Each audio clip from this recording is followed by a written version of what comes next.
거룩하신 하나님 참 감사합니다. 복된 아침에 주의 전에 있습니다.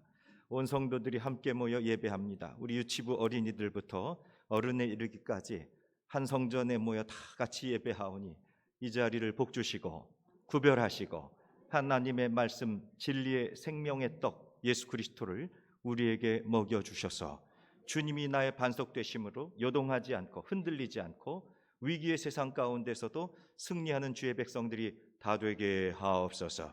우리 구주 예수 그리스도의 이름으로 기도합니다. 아멘. 주님께서 평화 주시기를 바랍니다.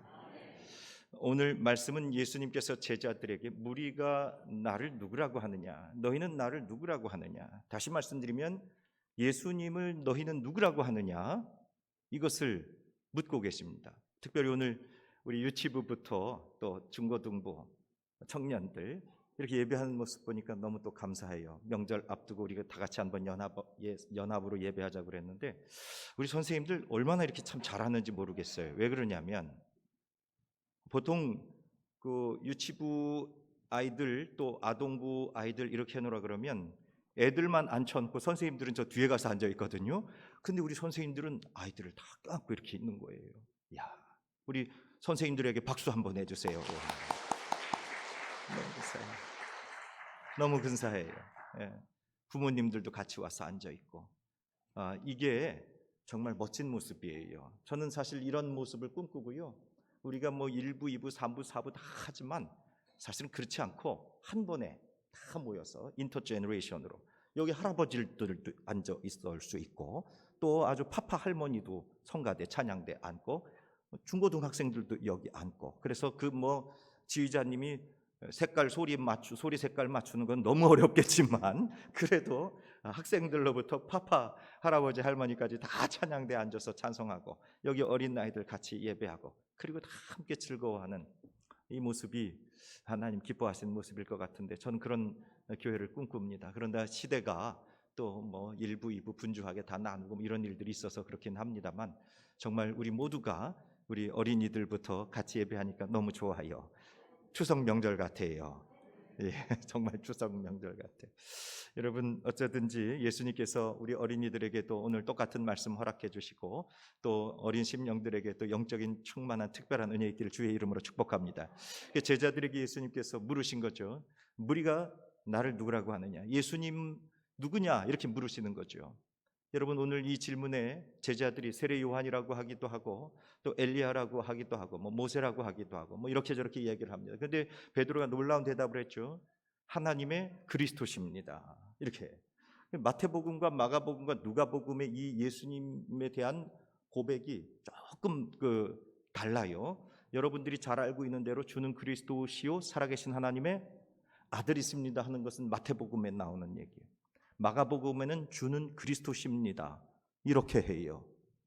눈을 번쩍 떠야 돼요. 눈을 저기 우리 첼로 학생 졸고 있네. 저기 첼로 학생 졸고 있어. 아이고 어젯밤에 뭘 했는지 공부를 했는지. 그런데 누가복음에서는 오늘 저와 여러분들이 보고 있는 대로 하나님의 그리스도이십니다 이렇게 하나님의 그리스도이십니다 이렇게 고백을 하죠. 예수님이 누구냐 하는 고백을 하는 것은 저와 여러분의 신앙에 있어서 대단히 중요한 것입니다. 예수님은 이 질문을 통해서 제자들이 주님을 정말로 잘 이해하고 있는지 또 정말로 그들이 믿고 따르는 예수님이 누구인지 분명히 하기를 원했습니다. 그렇기 때문에 우리의 신앙생활에 있어서도 내가 예수님을 누구라고 고백하는가 하는 것은 대단히 중요한 겁니다.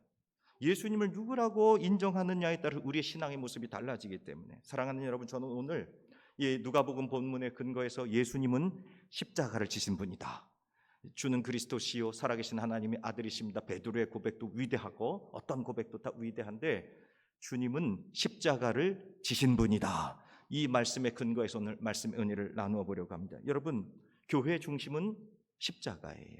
우리 어린이들도 한번 따라 해볼까요? 교회의 중심은 십자가다. 그래요. 우리 어른들이 다 해주셨어요. 그 어른들이 어린이가 되는 거죠. 교회의 중심은 십자가다. 예수님께서 지신 십자가에는 우리의 구원이 있고 영생이 있고 죄로부터의 자유가 있단 말입니다. 흔히들 십자가는 고난, 순환 이걸 생각하기 쉽습니다. 물론 그렇습니다. 그런데 십자가 안에는 더 크고 놀라운 신비한 비밀이 숨겨져 있죠. 예수님께서 우리 죄를 대속하시기 위해서 십자가를 지시고 거기에서 피를 흘리며 죽으셨습니다. 그리고 우리 죄를 깨끗이 씻으시고 하나님과의 관계를 화목하게 하시고, 그리고 하나님의 나라에 이르게 하시고 영원히 자유하는 그 영원한 생명을 우리에게 주신, 그러니까 하나님의 사랑의 실체, 하나님의 사랑의 결정체는 어디에 있느냐? 십자가에 있다는 말이죠. 그래서 하나님의 사랑을 우리가 체험하기 위해서, 하나님의 그 뜨거운 사랑을 감격적으로 누리기 위해서는 내 안에 뭐가 쑥 들어와야 돼요? 십자가가 들어와야 돼요. 십자가가. 그래서 저와 여러분의 삶 가운데 예수가 들어온다는 얘기는 십자가가 들어온다는 얘기죠. 세상에 죄 없는 사람은 없습니다. 누구도 죄를 짓지 않고 살 수 없습니다. 죄를 짓는 것은 우리의 자유일 수 있습니다. 그러나 죄가 우리 안에 들어오기 시작하면 죄는 사슬을 감아서 우리를 얽어맵니다. 그리고 그 사슬에서 죄로부터 자유할 수 있는 인생은 아무도 없지요.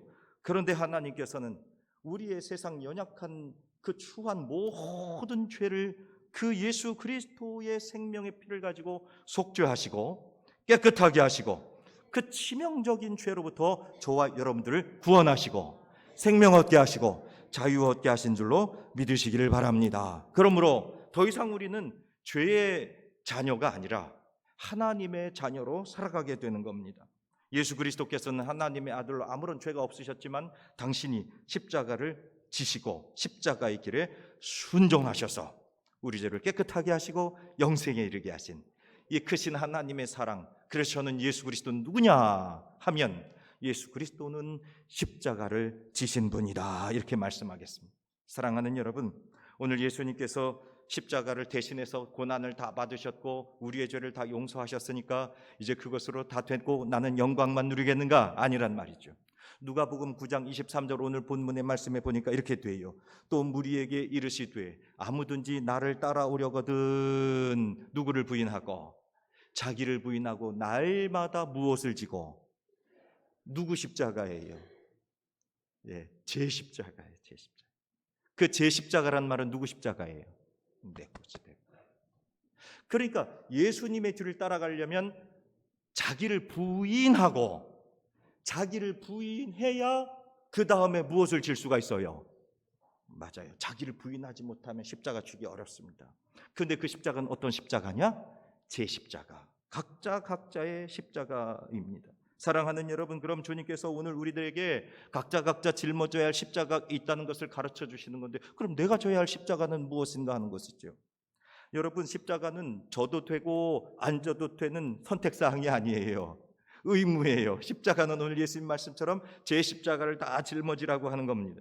우리가 져야 하는 십자가, 물론 누군가를 위해서 예수님처럼 대신 지는 십자가는 아닙니다. 주님께서 우리들에게 맡겨주신 영적 사명, 교회적 사명, 복음적 사명, 하나님 나라를 위해 영광을 위해서 우리들에게 맡겨주신 여러 가지 사명들, 그것을 십자가로 우리들에게 허락해 주시는 것인데, 그런데 십자가를 지기 위해서는 먼저 뭐를 해야 된다고요?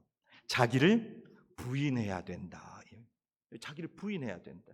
자기를 부인해야 된다는 말이 뭡니까? 저와 여러분들이 잘 알고 있는 대로 옛사람 죽어야 된다는 얘기죠. 죄된 본성이 다 없어져야 된다는 얘기입니다. 죄악된 본성들이 깨끗이 부정돼야 된다는 얘기예요. 옛사람이 철저히 내 안에서 죽어져야 된다는 겁니다. 예수를 믿는데도 아직도 내가 옛사람에 붙잡혀 있다면 예수 믿지 않는 것과 똑같은 것입니다. 자기 명예, 자기 유익, 자기의 의, 자기 판단, 자기 지식, 자기 경험, 자기의 것으로 끊임없이 자기가 드러난다고 한다면 십자가가 나타날 수가 없습니다. 십자가가 아무리 멋지게 보여도 자기를 부인하지 않으면 십자가를 절대 칠 수가 없어요. 갈라디아서 2장 20절 말씀 보세요. 내가 그리스도와 함께 십자가에 못 박혔나니 그런즉 이제는 내가 사는 것이 아니요 오직 내 안에 누가 사시는 것이라? 그리스도께서 사신 것이라. 이제 내가 육체 가운데 산 것은 나를 사랑하사 나를 위하여 자기 자신을 버리신 주님도 자기 자신을 부인하신 것처럼 그 하나님의 아들 자기를 부인하고 십자가를 지신 하나님의 아들을 믿는 믿음 안에서 내가 사는 것이니 나도 역시 예수님과 같이 자기를 부인하고 무엇을 져야 돼요? 제 십자가를 지는 삶으로 살아가야 된다 하는 겁니다. 그런데 저와 여러분들이 자기를 부인하는 일이 그렇게 쉽지 않습니다. 만만하지 않아요. 어느 부자 청년이 예수님 찾아왔어요. 그래서 예수님 어떻게 하여야 영생을 얻을 수가 있겠습니까? 그랬더니 예수님께서 이렇게 말씀하시죠. 젊은 청년, 그대에게 한 가지 부족한 것이 있는데 가진 것을 다 팔아 가난한 자들에게 주고 나를 따르라. 예수님 보시기에 이 청년의 자기 부인은 뭐예요? 무엇에 지금 집착하고 있는 거예요? 그렇죠? 자기 재산, 물질에 집착하고 있는 거예요. 그래서 예수님께서 그 청년에게 자기를 부인해봐, 그리고 십자가 지고 나를 따라. 그런데 그게 그분에게는 물질의 문제였어요. 그랬더니 이 청년이 다 듣고 나서 그 말씀, 자기를 부인하고 주님을 따르라고 하는 말에 근심하여 예수를 떠나갔더라 그랬어요. 자기를 부인하지 못한 겁니다. 십자가를 짊어지지 못한 겁니다. 주님 앞에 믿음으로 서지 못했던 것이죠. 저와 여러분의 믿음도 시간이 간다고 성장하는 게 아닙니다. 자기를 부인하고 자기 십자가를 짊어지고 주님을 따라가게 될 때, 그때 우리 믿음이 성장하고 주님의 영광이 나타나게 되니 저와 여러분 가운데 자기를 부인하는 성령의 능력이 있기를 주의 이름으로 축복합니다. 우리 그림 하나 좀 보여주세요. 방송실. 네, 조금만 더 지나가 보죠. 스톱 여기서. 자, 여기 계신 분은 함현진이라고 하는 마술사예요. 그리고 여기 누워 있는 청년은 구문용이라고 하는 형제인데 초등학교 5학년 때 근무력증이 발병을 했어요. 그래서 학교를 등교하는데 자꾸 주저앉는 거예요. 선생님이 이상해서 부모님 불렀어요. 어머니 불렀어요. 얘가 자꾸 넘어져요. 자꾸 일어나질 못해요. 그래서 병원 가서 확인했더니 근무력증이 온 겁니다. 여러분들이 아는 대로 루게릭과 같은 증상이죠. 초등학교 6학년 11살쯤 됐어요. 그래서 그 어머니가 초등학교 5학년 6학년 이제 졸업할 때 얼마 안 남았으니 그때부터 얘를 업고 이제 학교를 해서 초등을 졸업을 맡았어요. 근데 그 이후부터는 이 친구가 더 이상 일어나지 못하고 이 침대에 누워서 지금 25년 가까이를 이 침대에서 이렇게 살고 있습니다. 그리고 그의 부친은 어디론가 떠나가 버리고 말았습니다. 그런데 지금 보시면 여기 여러 가지 약물을 이제 깨끗하게 해야 되는 식염수 같은 것들이 있죠. 그리고 이렇게 자막이 하나 있고, 그다음에 침대가 이렇게 이제 의료용 침구죠. 그리고 이렇게 잘 보시면 보이시겠지만 목에다가 이렇게 삽관을 해서 이 친구가 호흡이 잘 되지 않습니다. 심장과 폐 근육도 점점 약해져 있기 때문에. 그래서 이 집에서 끊임없이 산소를 발생시켜서 산소를 공급해줘야 살 수가 있습니다. 그리고 그 어머니가 집에서 끊임없이 이 목에 넘기지 못하는 가래라든지 이런 것들, 그리고 지금도 식사도 할 수가 없고요, 손도 발도 움직일 수 없이 이렇게 25년 가까이를 살고 있죠. 그런데 이 친구 혼자, 이 형제 혼자서 이제 집에 있으니까, 저는 이 형제를 처음 만났을 때 너무나 참 안타까운 이 모습에 예배를 마치고 나와서 견딜 수 없는 안타까운 마음에 함께 눈물을 흘릴 수밖에 없었는데요. 그런데 이 함현진이라고 하는 마술사, 마술이라고 해서 이상하게 생각하지 말고 공연을 하는데, 이분이 전국을 돌아다니면서 여기저기 공연을 하시는 아주 수준 있는 그런 마술사예요. 그런데 이분이 한 번은 저에게 연락을 해서, 목사님, 주변에 정말 집 바깥으로 나오지 못하는 그런 우리 이웃들이 있거나 그러면 저에게 소개시켜 주세요. 제가 가서 한 사람을 위해 공연하겠습니다. 그렇게 얘기하는 거예요. 그래서 그러면 선생님 오셔서 우리 문용 형제를 위해서 한번 공연해 주세요. 그런 하는 장면이에요. 조금 그림을 보실까요? 우리 어린이들도 한번 볼까? 무슨 마술을 하는지 선생님이. 자, 그림 보여주세요. 네.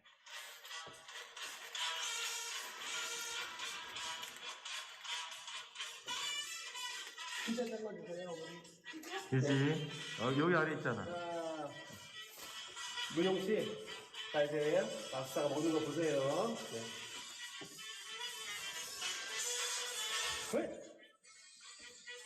어우, 어우, 어우, 어우, 어우, 어우,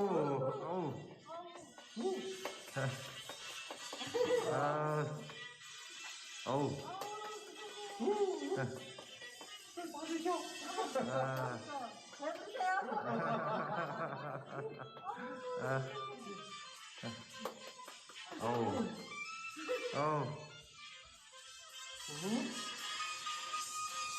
아, 닦아달라고. 목도 닦고.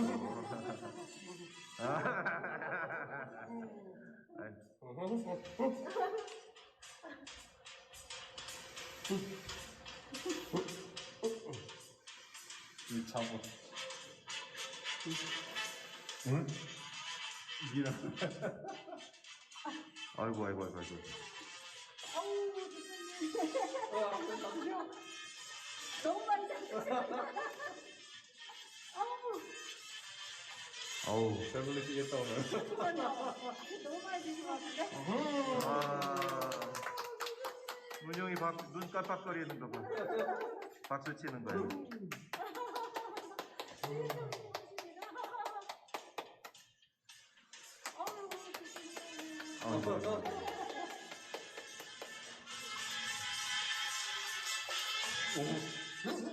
어우, 얼마 안 남았어. 어우.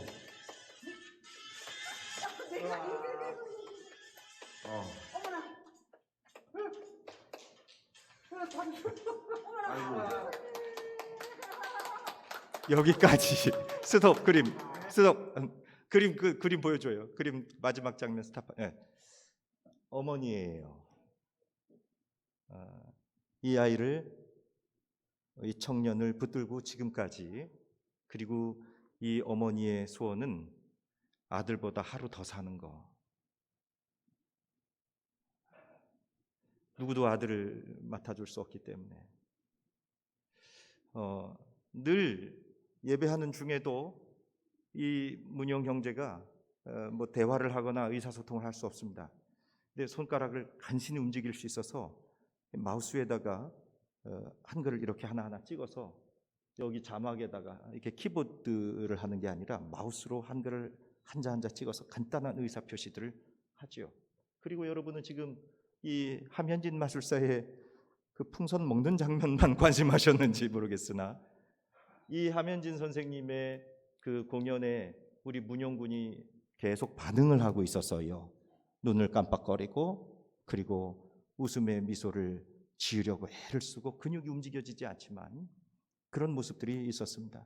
우리 사랑하는 어린이 여러분, 절대 흉내내지 마시기를 바랍니다. 이걸 고지하고 일단 여러분 저 풍선이 들어간 게 중요한 게 아니라 자신의 인생의 십자가, 그것이 어떤 것이든지 하나님께서는 그 일을 위하여 우리들에게 맡겨주신 사명이 있는데 이 어머니는 자신의 아들, 연약한 아들을 품고 온 삶을 살아가죠. 모르겠어요. 이거보다 더 고통스럽고 더 안타까운 일들이 우리 주변에 많이 있을 수가 있습니다. 여러분, 무엇이 힘들고 무엇이 고통스럽고 무엇이 어렵고 무엇이 우리를 고단하게 합니까? 그것이 우리들에게, 믿는 이들에게 가정의 문제든지 질병의 문제든지 또는 경제적인 문제든지 사람의 관계의 문제든지 어떤 형편으로든지 그리스도인들에게서 우리에게 맡겨진 십자가, 그거 있다면 여러분 주님과 함께 담대하게 지셔서 주님께서 저와 여러분들에게 주시는 힘과 능력으로 그 십자가를 감당하게 하실 줄로 믿으시기를 주의 이름으로 부탁을 드립니다. 각자의 제 십자가는 다 다를 수 있습니다. 그것이 어떤 분들에게 정말 육체적인 질병일 수도 있고 각자 다 다르겠지만 그 십자가가 결코 가볍지 않겠지만 그러나 예수님이 함께 하시면 저와 여러분들이 예수님 주셨던 그 십자가의 능력으로 주님과 함께 우리에게 맡겨진 제 십자가를 담대하게 능력 있게 감당하게 될 줄로 믿으시기를 주의 이름으로 부탁을 드립니다. 십자가를 지는 삶이 고단하고 연약하지만 그러나 이 십자가는 우리에게 고난만 주는 것이 아니라 우리들에게 마침내 영적인 능력과 거룩한 축복을 허락하는데 오늘 본문 말씀 누가복음 9장 24절 말씀에서 누구든지 제 목숨을 구원하고자 하면 잃을 것이요 십자가를 지지 않으려고 하면 자기 목숨을 잃어버릴 것이다. 그러나 누구든지 나를 위하여 제 목숨을 잃으면 십자가를 지면 하나님이 구원하리라. 영광이 있죠. 놀라운 역설이고 반전이 있죠. 주님의 십자가는 우리들에게 이와 같이 무섭고 두렵고 그리고 고난의 것들이지만 그러나 하나님께서는 저와 여러분들 이 십자가를 통해 오히려 영광 받으시고 마침내 구원하신 참 승리를 저와 여러분들에게 허락해 주실 줄로 믿습니다. 그러므로 세상의 가치관과 달리 예수 그리스도께서 말씀하신 것처럼 진정한 생명을 얻기 위해 자신의 삶을 헌신하고 이 귀한 선생님처럼 한 사람을 위해 공연하고 아무런 대가도 없이 자신의 시간과 자신의 모든 것을 내주어서 그 짐을 다 짊어지고 가서 그 영혼을 한 번 즐겁게 하기 위해서 바깥에 나오지도 못한 형제를 위해 자신의 삶을 드리고, 어머니는 자신의 아들이지만 그 연약한 아들을 짊어지고 기쁨으로 살아가면서 얼굴에 구김없이 박수치면서 기뻐하면서 아들을 위해 십자가를 짊어지고 가는 모습, 각자 제 십자가를 짊어지고 살아가게 될 때 하나님은 저와 여러분들을 구원하시고 마침내 하나님의 영광에 이르게 하실 줄로 믿습니다. 19세기에 폴란드의 헬리크 쉔케비치라고 하는 소설가가 있는데, 이분은 여러분들이 잘 알고 있는 소설을 지었습니다. 쿠어 바디스라고 하는. 그래서 이것이 영화화됐죠. 20세기 초반, 중반, 후반 계속해서 영화로 나오는데 쿠어 바디스라고 하는 영화.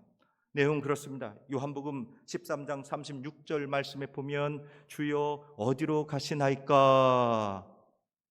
이 말씀을 칠판에 적었네요. 감사해요. 시몬 베드로가 이르되 주여 어디로 가시나이까? 이거 예수님 돌아가시기 전에 예수님 고별 설교하실 때입니다. 그래서 예수님께서 대답하시되 내가 가는 곳에 네가 지금은 따라올 수 없으나 후에는 따라오리라. 베드로가 예수님께 십자가 가는 길, 그 길이 어딘지를 모르니까 주여 어디로 가십니까? 그랬더니 내가 가는 곳 네가 지금 따라올 수 없지만 후에는 따라올 수 있을 것이다, 이렇게 말씀하시고 예수님 십자가에 달려 돌아가시고 승천하셨습니다. 그런데 이 쿠어바디스의 시대적 배경은 서기 약 67년경쯤 됩니다. 로마의 네로 임금님 시절인데 로마의 어떤 이유인지는 알지 못하지만 큰 화재가 일어났습니다. 아마 기름 창고에서 실수로 화재가 일어났다고도 하고 어떻게 됐는지는 알 수 없지만 이 화재가 대단히 컸습니다. 당시 네로 황제는 여름 휴가를 지내고 있었는데 그때 휴가에서 급히 로마로 돌아온 네로 황제는 이재민들을 위해서 특별 재난구역을 선포하고 그 화재를 수습하려고 했지만 성난 민심은 좀채 가라앉지 않았습니다. 그래서 성난 민심이 정부를 향해 오자 네로 황제는 이 책임을 돌릴 만한 대상자들을 찾아내고 화재를 일으킨 사람들을 찾아내려고 했는데 그 대상자가 누구예요? 그리스도인들, 기독교인들. 이유는 두 가지였습니다. 첫 번째, 그들은 끊임없이 성령의 불이 임하기를 원하는 사람들이었어요. 그래서 교회는 끊임없이 뭐가 붙는 곳이에요? 불이 붙는 곳이에요.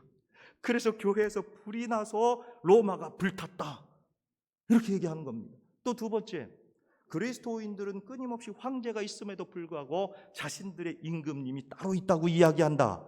예수님이 자기들의 왕이라고 그런다는 겁니다. 반역이다. 그래서 예수 믿는 사람들을 네로 황제와 고관들은 끊임없이 잡아다가 핍박하기 시작했고, 콜로세움에 그리스도인들을 잡아넣고 그리고 검투사 앞에서 싸움하게 하고 피 흘리게 하고 심지어 굶주린 사자에게 그리스도인들을 집어넣어 핍박했습니다. 많은 성도들이 순교했습니다. 그때 그 성도들이 핍박을 견디지 못해서 로마를 피해서 피난하게 되는 그 성도들의 무리 가운데에 누가 있었냐면 저와 여러분들이 아는 대로 베드로가 끼어져 있었던 거죠. 그래서 피난을 가다가 아비아 가도라고 하는 곳에 도착하게 됐는데 하룻밤을 지나간 새벽에 이 피난 가던 베드로에게 빛이 비추이게 됩니다. 그런데 그 예수님, 그 만난 베드로가 주님께 묻지요. 쿠어 바디스 도미네, 주여 어디로 갔습니까? 이 말씀은 아까 요한복음 13장 36절 예수님께서 십자가를 지러 가시는데 너는 지금 이 길을 따라올 수 없으나 앞으로는 네가 따라올 수 있을 것이다 했던 요한복음 13장 36절의 말씀과 동일하게 이 베드로가 주여 어디로 갔으나이까? 그때 예수님께서 베드로에게 아비아가도에서 도망가고 있었던 베드로에게 이렇게 말씀하십니다. 네가 버리고 핍박을 피해서 도망가고 성도를 버리고 교회를 버리고 도망가는 로마로 나는 돌아간다. 그리고 그 로마에서 나는 십자가를 다시 질 것이다. 그랬더니 베드로가 그때 크게 회개하고 그리고 로마로 돌아가지요.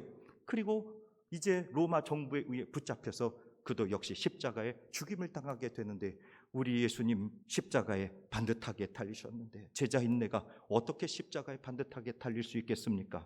나는 거꾸로 달아주십시오. 그래서 베드로가 로마에서 거꾸로 십자가에 달려 순교하게 됐던 이야기예요. 이게 코바디스 도미네, 주여 어디로 갔습니까? 사랑하는 여러분, 저와 여러분들이 각자의 십자가를 짊어지지 않고 피하고 회피하고 머뭇머뭇한다면 우리 주님은 또 십자가로 나아갔을 겁니다. 사랑하는 여러분, 베드로처럼 저와 여러분들에게 맡겨진 이 귀하고 아름다운 십자가, 때로 환경이 어렵고 고통스러운 일들이 있다고 할지라도 십자가를 지는 것이 이해가 되지 않고 십자가를 지는 것이 너무나 힘들고 십자가 지면 죽는 줄로 알지만, 그러나 예수님께서 말씀하신 것처럼 자기를 부인하고 제 십자가를 지는 사람들은 하나님께서 다시 구원하시고 생명을 허락하시고 영광에 이르게 하시는 그 놀라운 영적인 은혜, 그러므로 저와 여러분들에게 맡겨진 말씀의 십자가, 봉사의 십자가, 헌신의 십자가, 여러분들에게 맡겨진 그 십자가 때로 내려놓고 싶지만 담대하게 짊어지면 누가복음 9장 24절 오늘 말씀처럼 누구든지 제 목숨을 구원하고자 하면 잃을 것이요 누구든지 나를 위하여 제 목숨을 잃으면 구원하리라. 십자가를 끝까지 짊어지고 나가면 참된 생명을 얻게 되는 줄로 믿으시기를 주의 이름으로 부탁을 드립니다. 그래서 그 십자가를 지면 꼴등되는 것 같고, 십자가를 지면 망하는 것 같고, 십자가를 지면 다 무너지는 것 같지만, 그러나 나중된 자가 먼저 되는 것처럼 십자가를 감당한 자가 가장 먼저 되는 하나님의 영광에 이를 줄로 믿습니다. 바울 사도는 이 십자가를 이렇게 말씀하죠. 갈라디아서 6장 14절에서 그러나 내게는 우리 주 예수 그리스도의 십자가 외에 결코 자랑할 것이 없다. 사랑하는 여러분, 십자가 지는 일이 쉬운 일은 아니지만, 그러나 십자가를 짊어질 때, 그것이 우리의 자랑이 될 때 하나님의 거룩한 능력과 복이 저와 여러분들을 보호해 주실 줄로 믿습니다. 각자 지고 있는 십자가 어려울 것입니다. 그러나 능히 감당하시고 이기셔서 주의 영광에 이르는 우리 귀한 권속들 다 되기를 주의 이름으로 축원합니다. 기도하겠습니다. 하나님 아버지, 오늘의 말씀을 통해 우리에게 맡기신 십자가를 깊이 묵상하고 우리의 삶 속에 제 십자가 짊어지고 주님 따르기를 결단하게 하옵소서. 우리 연약함을 아시고 그 십자가 길을 끝까지 걸어갈 수 있도록 성령의 힘과 용기를 더하여 주옵소서. 고난 중에도 십자가 바라보며 주님 안에 은혜를 경험하는 우리 모든 주의 권속들 되게 하옵소서. 우리 구주 예수 그리스도의 이름으로 기도합니다. 아멘.